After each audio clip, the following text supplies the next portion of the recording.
Olá, sejam bem-vindos a mais uma aula aqui da nossa Escola de Teologia Angelim College. Eu sou Amadeu Moura e vou ficar com vocês nos próximos minutos. É um prazer enorme estar com vocês aqui. E desde já vamos iniciar a nossa aula de número 4, tá? Sobre história da igreja, orando a Deus e agradecendo pela sua misericórdia. Pai querido e santo, nós queremos te agradecer por tudo que o Senhor tem feito na nossa vida, nessa escola, na vida de cada professor e de cada aluno. Que o Senhor possa continuar nos dando o discernimento e a sua graça para que possamos prosseguir aqui alinhados com o teu reino. É o que nós pedimos e te agradecemos desde já, em nome de Jesus. Amém. Então é isso, meus queridos. Mais uma aula aqui do nosso querido curso de Teologia Angelim College. É um prazer enorme estar com vocês mais uma vez. Aula de número 4. E hoje nós vamos falar com vocês sobre a igreja no período imperial, no período em que o Império Romano comandava todas as ações e dava todas as direções relacionadas lá ao ambiente em que a igreja foi crescendo, né? Então, na época, Jerusalém ainda estava sendo comandada por Roma. Então, era um império da época que perdurou aí durante muitos anos. Então, vamos ver aqui alguns aspectos do período imperial que a igreja passou aí no período do ano 100 depois de Cristo. Então, vocês podem acompanhar aí no slide inicial comigo que esse período durou entre o ano 100 AD, já explicamos na aula anterior sobre o que significa o AD, né?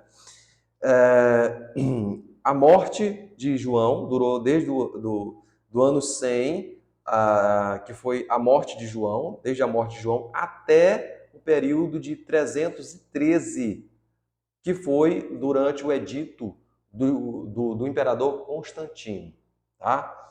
Então foi um período que durou desde a morte de João até o edito de Constantino, certo? Por que até o edito de Constantino? Porque nós vamos ver nas próximas aulas um pouco sobre esse edito que tornou o cristianismo a religião oficial do reino e fez cessar muitas perseguições que os cristãos estavam sofrendo. Mas vamos nos aprofundar melhor no período do Constantino daqui a pouco, tá? O que importa saber é que nesse período a igreja passou por um momento de perseguição mais branda, né?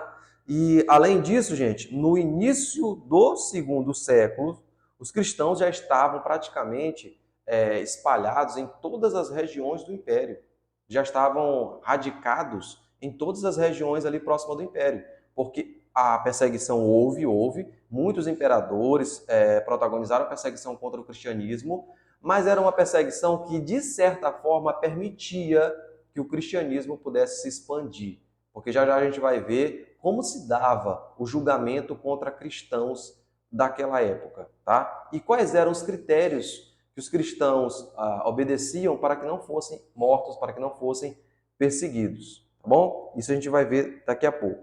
Mas, se a gente pudesse listar aqui para vocês, acompanhe comigo aqui no próximo slides, os principais motivos que levavam o império a perseguir a igreja na época, vocês vão encontrar esses quesitos aqui. O primeiro deles, rejeitavam o paganismo, ou seja, todo o costume. Vocês lembram de Daniel, que rejeitou os manjares do rei porque eles eram oferecidos a ídolos? Ou seja, era um tipo de refeição pagã na época. Pagã é tudo aquilo que é contrário à santidade de Deus, que é contrário à ortodoxia bíblica, certo? Então, tudo aquilo que era contrário a Deus era definido como pagão.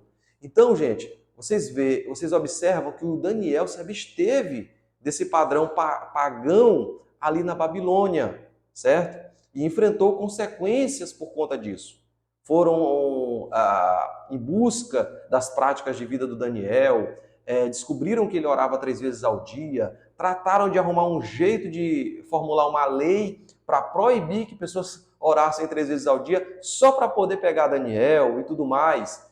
Mas nada disso foi suficiente, Daniel se sobressaiu porque Deus era com ele. Então, gente, a igreja também era perseguida nessa época por conta de se recusar a esses costumes, rituais e métodos pagãos adotados pelas civilizações da época e até pelo próprio Império Romano.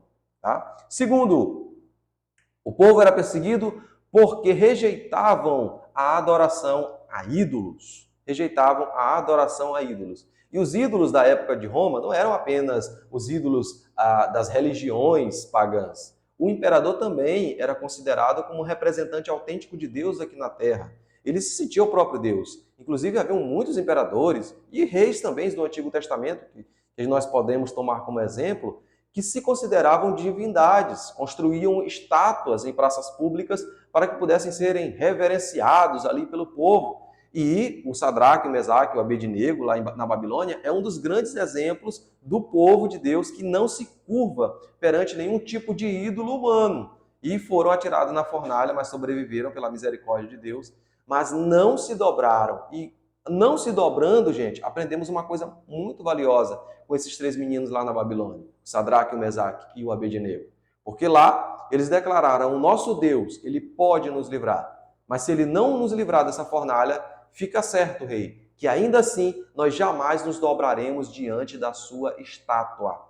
Veja, eles deixaram claro que mesmo que Deus não livrasse eles dali, mesmo que Deus não liberasse nada de livramento para eles naquele momento, ainda assim eles continuariam sendo fiéis a Deus. Certo? Hoje em dia, as pessoas estão abrindo um parênteses aqui, né? Contemporaneizando um pouco a história. Você consegue imaginar o Sadraque, Mesaque e Abednego dizendo, eu determino que passe de nós essa fornalha? Ou eu me revolto contra essa fornalha? Ou eu não aceito essa fornalha, porque o meu Deus é grande e ele não pode me deixar morrer aqui dentro? Vocês não veem isso nas palavras deles. Vocês veem eles reconhecendo que se Deus fizer, ele é Deus. E se ele não fizer, ele continua sendo Deus. Porque eles amam a Deus por aquilo que ele é e não por aquilo que ele faz.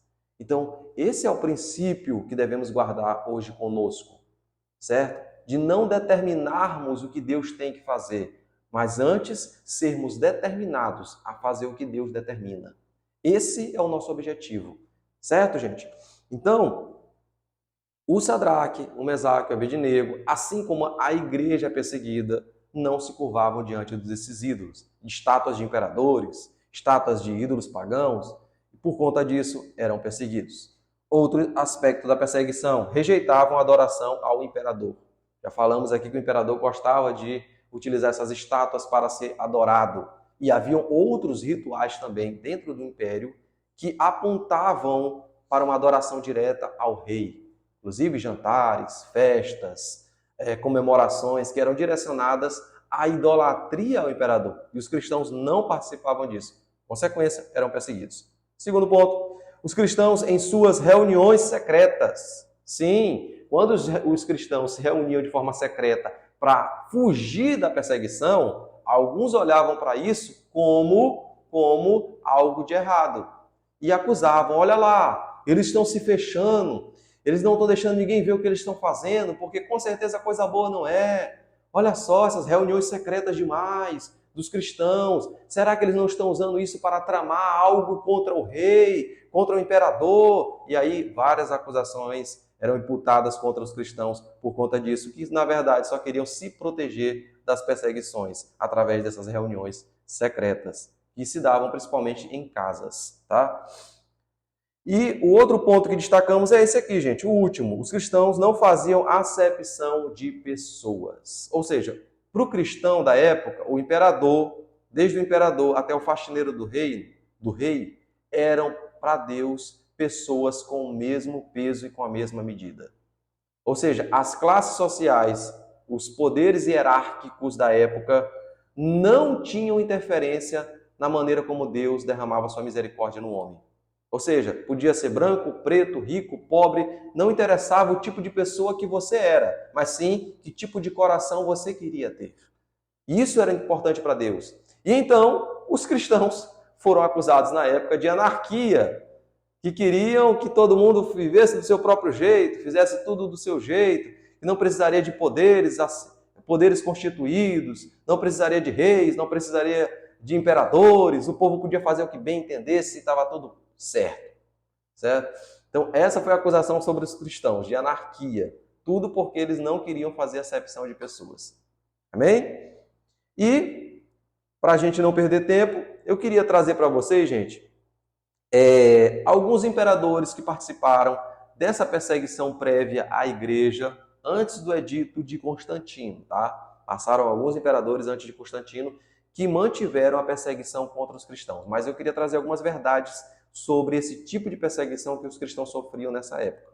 Mas antes disso, gente, eu destaquei aqui três imperadores. Três imperadores, houveram muitos outros, inclusive você vai encontrar isso melhor na sua apostila, tá? Então, como eu gosto de frisar aqui nas minhas aulas, existem coisas que vocês vão encontrar nas minhas aulas gravadas, que vocês não vão encontrar na apostila, e coisas que vocês vão encontrar na apostila, que vocês não vão encontrar nas aulas gravadas. Ou seja, tudo para te trazer a ideia de que tanto a apostila quanto as aulas se complementam entre si. Então você precisa tanto de uma quanto da outra para poder ter uma visão mais precisa dos fatos. Então, entre tantos imperadores, eu selecionei aqui para vocês três. E o primeiro dele é o imperador Trajano. O imperador Trajano governou no ano 98 até o ano 117 depois de Cristo, ou AD, que esse AD é equivalente também a depois de Cristo, conforme já falamos antes. Tudo bem, então, Imperador Trajano. Imperador Trajano fazia parte da dinastia Nerva Antônia, tá?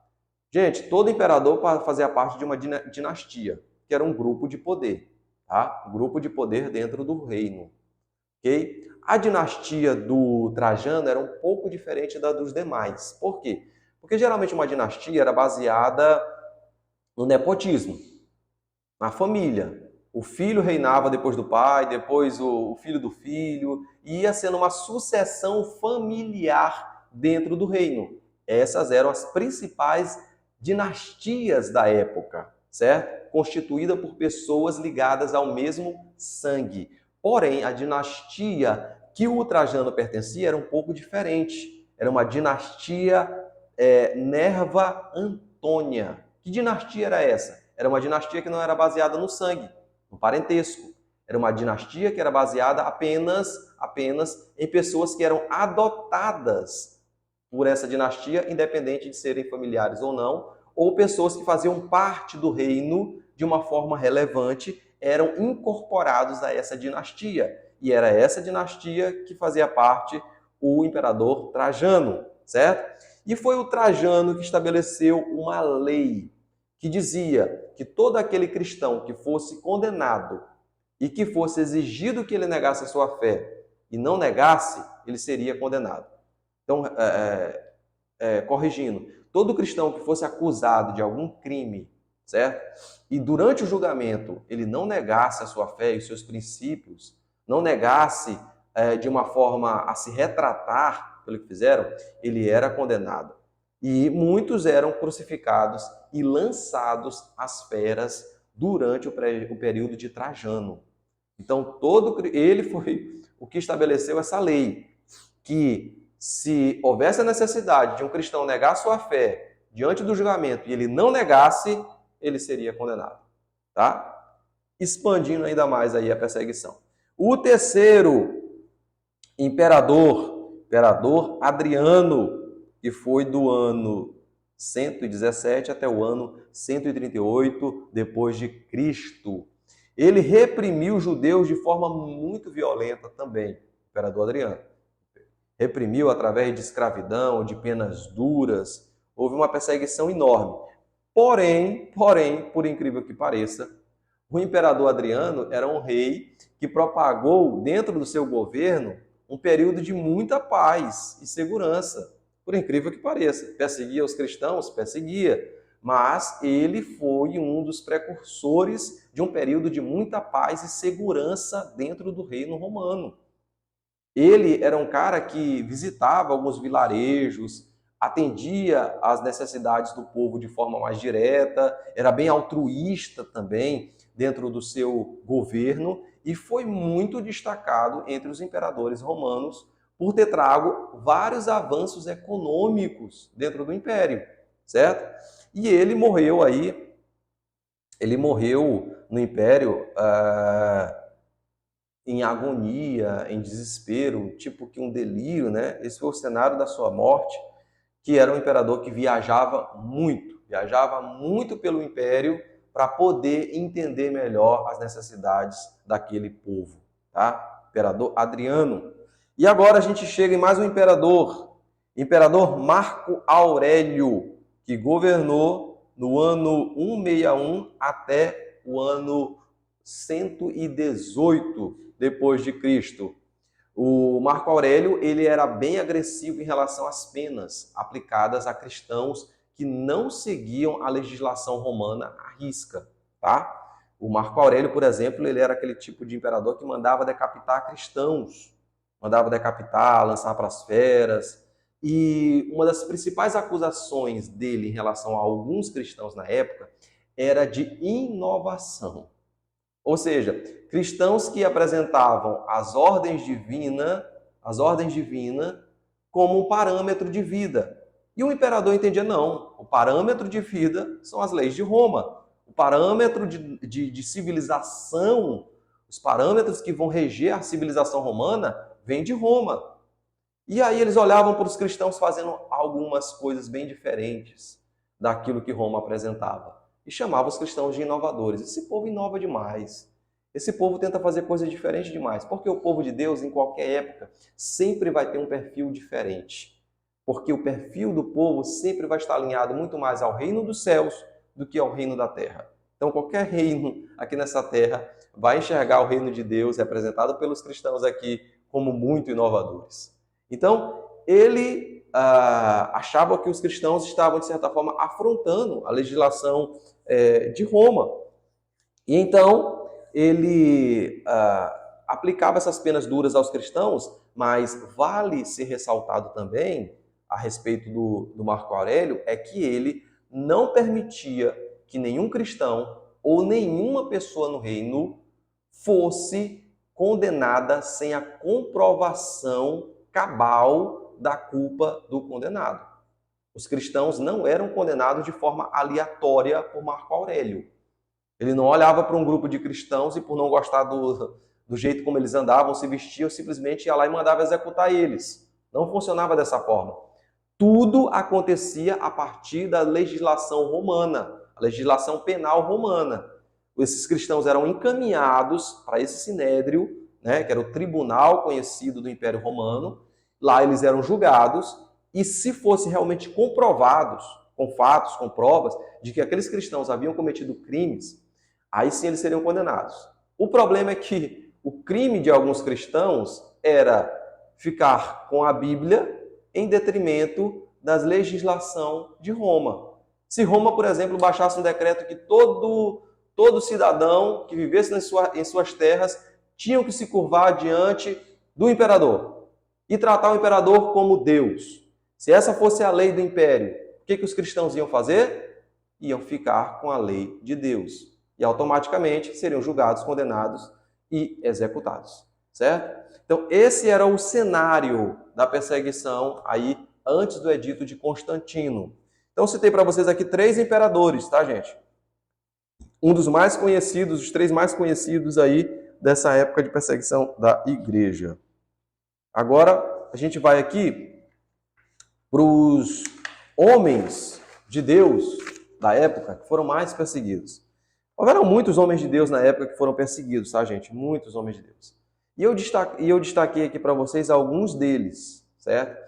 Eu destaquei, na verdade, 3 personagens dessa época que foram perseguidos e martirizados e que até hoje são vistos dentro da tradição de história da igreja como um dos ícones desse período de perseguição. E entre eles, a gente vai aqui para o primeiro, que é os principais mártires. Não se confunda, eu estou aqui nos principais mártires desse período da perseguição imperial. E o primeiro deles é o Inácio. O Inácio, gente, ele era um provável discípulo de João. Alguns documentos atestam que realmente essa ligação existia, mas como não é nada cabal, não é nada concreto, então a gente coloca esse aspecto apenas no campo da especulação para não criar muito tumulto, tá, gente? Tentando ser intelectualmente mais honesto possível com vocês aqui dentro da aula, principalmente se tratando de história, de historiografia. Ele era um bispo também da Antioquia e foi condenado no ano 107 depois de Cristo. No ano 107 depois de Cristo, ele foi condenado por Roma, certo? O Inácio foi condenado e lá ele estava disposto a entregar sua vida, independente daquilo que viria. Ele foi lançado às feras como pena por não ter se alinhado ao que o império impunha aos cristãos da época. Então, ele foi lançado às feras, era um homem temente a Deus, piedoso, era um homem muito reverente a Deus e era um homem que sempre buscava a santidade de Deus acima de qualquer coisa. Então, aí o primeiro deles, Inácio. Depois dele, tivemos um que foi muito conhecido, e até hoje se fala muito dele, que é o Policarpo. Policarpo foi um bispo na cidade de Esmirna, gente, lá na Ásia Menor. E Policarpo era um homem muito fervoroso, pregador, um apologeta nato da palavra de Deus, igual Estevão, parecido com Estevão, um grande apologeta ali da palavra de Deus, que morreu no ano de 155, certo? E como ele morreu? Ele foi condenado à fogueira. Policarpo foi colocado numa fogueira, né? E ele morreu ali. Mas antes de morrer, ele deixou uma frase que se tornou célebre na história da igreja, que foi a seguinte: 86 anos da minha vida eu passei servindo a Deus. De Deus eu só recebi o bem, de Deus eu só recebi as bênçãos. Como poderei eu, nesse exato momento, negar o nome do Senhor que me salvou? Porque foi exigido que ele negasse o nome de Deus e ele não o fez. Consequência, foi colocado em uma fogueira. Fogueiras essas que eram muito comuns serem feitas para condenar cristãos. A cidade era iluminada por cristãos pegando fogo na época. Muitos cristãos pegando fogo. E diz uma tradição que alguns soldados se aproximaram de Policarpo enquanto ele pegava fogo, para tentar se deliciar com os gritos de desespero dele dentro daquela fogueira. Mas adivinha o que eles ouviram ao invés de gritos de desespero? Policarpo estava cantando e cantando hinos e mais hinos de adoração a Deus. Como aquele homem, pegando fogo, conseguiu ter equilíbrio suficiente para se concentrar em adorar a Deus? Porque aquele homem era um homem temente a Deus e que não enxergava a sua vida como mais preciosa do que o reino de Deus. Amém? Então, depois do Policarpo, a gente tem Justino Marte. Justino Marte também foi outro grande mártir dessa época. Ele era um homem muito competente para escrever, tá, gente? Ele era um grande apologeta também. E os livros dele, gente, do Justino Marte, até hoje se encontram disponíveis, tá? Ele escrevia muito, era um grande escritor na época, tá? E o seu martírio se deu em Roma, no ano de 166. Foi o ano em que o Justino Marte ele morreu, tá? Também condenado por essas mesmas questões de não se dobrar a determinados padrões que Roma impunham a eles, tá? Ele escreveu livros valiosíssimos, que até recomendo vocês buscarem esses livros aí em PDF, na internet, tudo, os livros de Justino Marte. Foi um homem extremamente culto e muito sábio. Muito bem, gente. Os efeitos dessa perseguição. Para muita gente, estamos aqui nos efeitos, tá? Para muita gente, essa perseguição só gerou morte de cristãos, só gerou perseguição na igreja, só gerou tragédia, mas não foi o único efeito. Houveram alguns efeitos, por incrível que pareça, positivos nessas perseguições contra os cristãos. Um deles foi o cânon bíblico, certo? A canonicidade de determinados livros da Bíblia, tá? O cânon, a gente vai ver isso melhor em outras aulas, mas o cânon bíblico na época, gente, era a formação dos livros considerados inspirados por Deus e que tinham autoridade divina para serem incluídos na Bíblia que conhecemos hoje. Então, quando se fala em cânon, está se falando da organização dos livros inspirados que foram colocados na Bíblia que a gente conhece hoje, tá? Então, haviam muitos livros na época para serem considerados inspirados por Deus, mas somente os que temos hoje nas nossas Bíblias são considerados inspirados. E aqui vale um breve relato sobre os critérios que a igreja utilizava na época para decidir se era inspirado ou não. Primeiro, tinha um livro dizendo que Jesus não morreu e 4 evangelhos escritos por apóstolos dizendo que ele morreu. Qual era o mais coerente? Ficar com esse único livro de um desconhecido ou um livro escrito por 4 apóstolos que defendiam a mesma tese da morte de Jesus? Certo? Outro aspecto, alguns livros que eram considerados apócrifos, esse termo significa que esses livros não eram inspirados por Deus, porque eles continham informações históricas, geográficas, arqueológicas, que nunca foram comprovados pela história, que nunca foram atestados pela história judaica também. Então citavam datas que nunca tinham existido, citavam locais que nunca tinham sido provados a sua existência, enquanto que a maioria dos livros bíblicos que nós temos hoje, toda a região que é citada neles, os nomes que são citados por personagens históricos na nossa Bíblia Sagrada hoje, são atestados historicamente a sua existência. Tá? Então, haviam vários aspectos para a canonicidade de um livro e a gente vai falar isso melhor em outra aula. Então, surgiu aí o cânon, que foi a escolha dos livros para compor a nossa Bíblia Sagrada. O que mais aconteceu nesse período? Aconteceu também a expansão da igreja, certo? E nessa expansão da igreja, houve uma necessidade da igreja ter uma doutrina fixa, um credo bem estabelecido, para que quando essa igreja fosse confrontada sobre o que ela acreditava, ela já tivesse convicção disso, né? Porque uma igreja que não tem o seu credo, ela se torna uma presa fácil para heresias. Porque se essa igreja não tem algo definido a nível de crença, então qualquer coisa serve, desde que agrade, certo? Então a igreja não vive de doutrinas do momento. A igreja vive da doutrina bíblica, da ortodoxia bíblica, daquilo que é considerado bíblico, e se firma naquilo, e não muda com o tempo. Porque a palavra de Deus não muda, a doutrina de Deus não muda. Os costumes das igrejas podem mudar, isso aí é mutável, mas a doutrina ela é imutável. Antigamente, o cristão não podia bater palma. Hoje, nessas mesmas igrejas, já batem palma. Antigamente, cristãos não podiam usar calça, as mulheres não podiam usar calça em determinadas igrejas. Hoje, essas mesmas igrejas, pelo menos boa parte delas, já permitem isso. Não podiam isso, não podiam aquilo. Por quê? Porque costume é transitório, mas a doutrina ela é eterna e permanente. Certo, gente? Então, as igrejas foram crescendo, foram aparecendo outras igrejas, né, com pensamentos teológicos diferentes, linhas teológicas diferentes e tudo mais. E aí, sobre essas linhas teológicas diferentes das igrejas da época, eu trago para vocês um pensamento do Agostinho, Santo Agostinho, que dizia que naquilo que é essencial, unidade, naquilo que não é essencial, paciência, e em tudo, o amor, se referindo ao padrão doutrinário de cada igreja, certo? Então, aquilo que é essencial, morte, ressurreição de Cristo, salvação pela graça por meio da fé, tudo aquilo que é essencial, inegociável, ou seja, tem que haver unidade.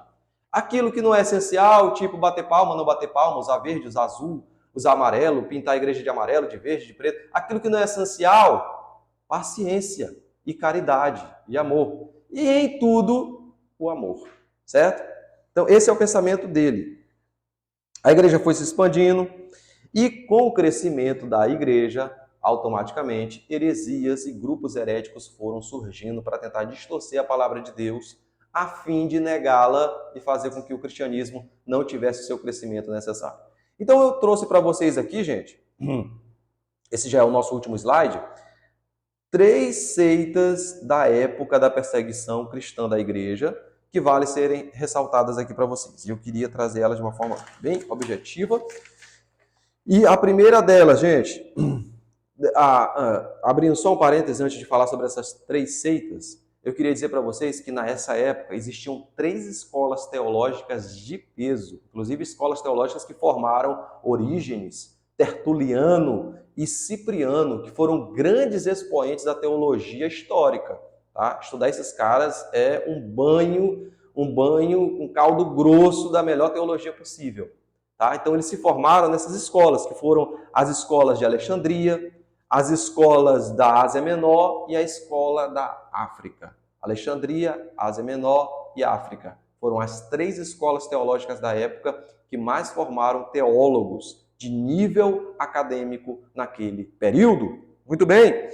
Primeira seita, gente, da época que os apóstolos tinham que combater. Os apóstolos não tinham vida fácil, gente, não tinham um minuto de paz. Quando não era perseguição romana, era as seitas tentando distorcer os ensinos. Então, primeiro deles, os gnósticos. Os gnósticos. Os gnósticos, eles eram aquele grupo que criam que toda a matéria era má e a bondade e o valor das coisas estavam apenas naquilo que era imaterial, certo? Eles acreditam que a pureza necessária para o ser humano viver bem não estava na matéria. E que a morte era apenas um meio do ser humano se livrar da impureza e ficar 100% puro, certo? Então eles não acreditavam na matéria como algo bom. Era tudo maligno. Inclusive, aquele livro que saiu há um tempo atrás, o Evangelho de Judas, tá, gente? Abrindo aqui um parênteses, isso não está na apostila de vocês, mas vale ressaltar aqui nessa aula. O Evangelho de Judas, que trazia um caso de Jesus com Maria Madalena, se tornou muito popular nos jornais, na mídia mundial. Ele era um texto gnóstico, gente. E como eu sei disso? Porque no Evangelho de Judas é dito que, na verdade, Judas não traiu Jesus. E Judas apenas ajudou Jesus a se livrar daquela matéria má, que era o seu corpo, para poder alcançar um nível de pureza espiritual, que era viver apenas no Espírito. Então, Judas não é apontado como traidor, ele é apontado como ajudador de Jesus na hora que ele entrega Jesus. Porque foi através de Judas que Jesus pôde se libertar da matéria má, que era aquele corpo, e se tornar mais puro, né, sem aquele corpo. Ou seja, toda a filosofia que você lê no Evangelho de Judas, você encontra semelhança muito acirrada com os princípios do gnosticismo. Tá? O princípio do gnosticismo está presente ali em praticamente todo o livro. E detalhe, o livro de Judas foi escrito basicamente quase que cerca de 60 anos depois da morte dele. Ou seja, Judas deve ter ressuscitado, escrevido e voltado para o túmulo de novo. Então, são livros considerados apócrifos por conta desses aspectos, gente. Não tem peso histórico, não bate com datas nenhuma, apresenta fatos sobre a vida de Jesus que tem mais a ver com uma ideologia da época do que com o contexto histórico, como aquilo que foi apresentado pelos gnósticos. Então, não vale. Segundo, para a gente já se aproximar do final, os ebionitas. Os ebionitas, gente, eram um grupo de judeus que se diziam cristãos, tá? Eles rejeitavam os escritos de Paulo, eles rejeitavam tudo aquilo que vinha dos apóstolos, eles achavam que o cristianismo poderia subsistir a partir somente e exclusivamente do Antigo Testamento e dos costumes judaicos. Eles eram daquele grupo que nós chamamos na teologia de judaizantes, que entendiam que tudo girava em torno dos costumes judaicos como parâmetro para um cristianismo puro, para um cristianismo autêntico, certo? Isso foi rejeitado. Inclusive, eles foram considerados apóstatas por muitos judeus e por muitos cristãos, e por muitos que não eram nem sequer judeus convertidos, tá? Considerados apóstatas. E por último, os maniqueus. Muito conhecido, aí, muito estudado também pela galera que estuda soteriologia, por exemplo, né? Sobre a perspectiva soterológica de Calvino, a perspectiva de Armínio. Então, toda essa galera que estuda essas perspectivas soteriológicas geralmente sempre cita Mani. Mani foi o homem que gerou o grupo herético maniqueus, tá, gente? Por isso eles se chamam maniqueus, porque eles derivam de um pensador chamado Mani, tá?